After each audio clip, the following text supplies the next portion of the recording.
Okay, so we're going to go over what is history, and then also with that, it's like how do we determine what history is?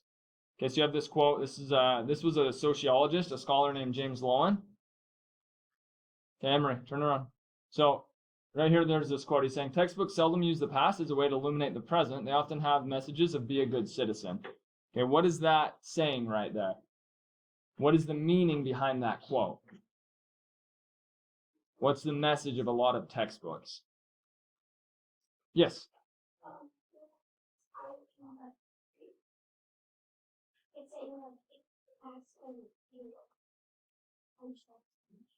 Okay, so you're saying that the textbooks might show like how we should act.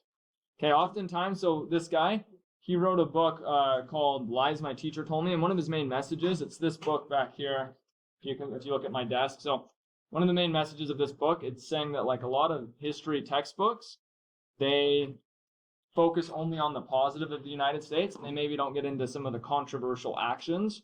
And he argues like that's basically not the way it should be. He's arguing that textbooks should show like the positives and the negatives, and that they should show like basically like a real complete picture of history. Okay, so again, idea. You have primary sources, you have secondary sources. Okay. Which one do you think is like most important?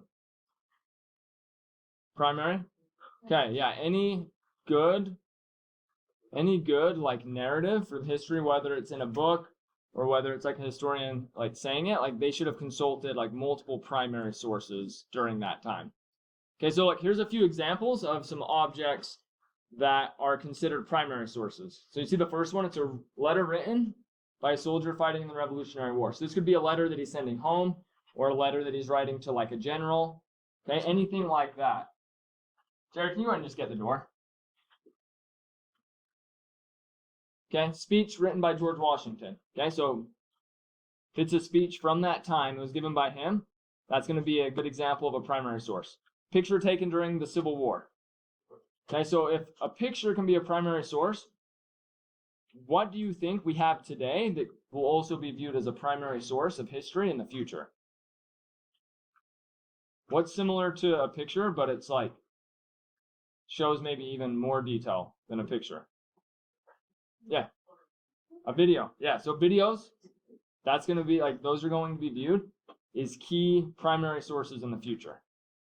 What about a social media account? Could that in the future be viewed as a primary source? Yeah. Yes.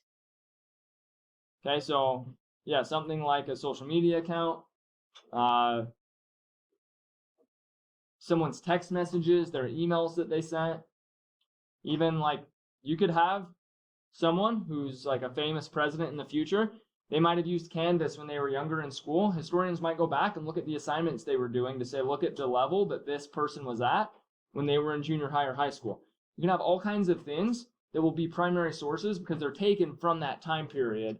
Okay, tools used by Lewis and Clark. That's another example of a primary source. Okay, let's look at some other ones. You can have like this map, if it was created at that time and it's showing the U.S. territory, that could be a primary source. Newspaper articles. If you have a newspaper article that was written, this was like after Japan attacked Pearl Harbor, like right as the U.S. was starting to enter World War II, or like the U.S. entered World War II right after this, that's a good primary source. You can see like, okay, what were the newspaper writers saying about that event in this time? Okay, once you start to like understand primary and secondary sources, it helps you to see like, okay, this is how they create history, and conspiracy theories become like less convincing, right? There's people today that say that the Holocaust wasn't real. What would be a response to someone that claims that? Yeah. You're not talking about everyone that died. Okay. So you can look at secondary sources, but also there's primary sources from that. There are like journals from people that were getting taken to those camps. There's journals from family members. They have like records of this. That's the type of stuff, like the primary and the secondary sources, that helps you to actually like understand what was going on in history, and you won't be as convinced if you have like a conspiracy theorist that has a lot of untruth. Okay, secondary source. Put this in your notes, by the way. So here's what you write in your notes. Primary source equals something from that time period. So it can be like, I would write like an item from that time period. So again, journals, newspapers, letters. Okay, so that's what you write for primary source. Primary source equals item from that time period. Okay, and then you look at secondary sources here. So secondary sources, these are objects created after an event is over by someone who wasn't there for the event. They didn't witness the event. Okay, so it's basically an object that's created after an event's over. So it's someone who didn't witness the event. Okay, so examples of secondary sources. So you have biography written about Thomas Jefferson's life. Okay, and then you also have map of the Battle of Gettysburg created after the battle by someone who wasn't there. Okay, history book. These are all examples of secondary sources.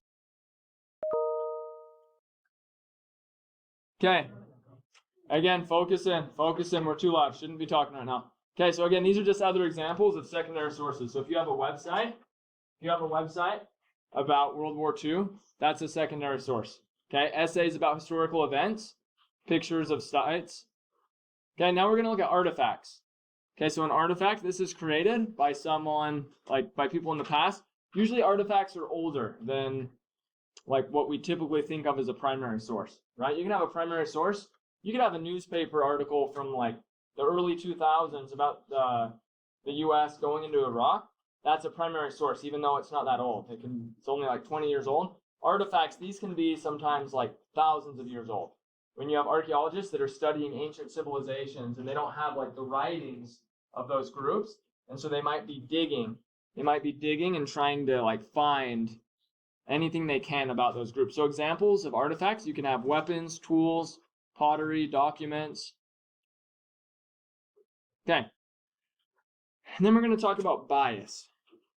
So people often, like historians, they want to try to overcome bias when they are writing about what happened. But it's hard because, you know, almost everyone has at least a little bit of bias. So here's some examples of biases that aren't as big of a deal. So we have bias against left-handed people. Maybe if someone's right-handed. Bias for a specific pencil brand. I don't even know how to pronounce that.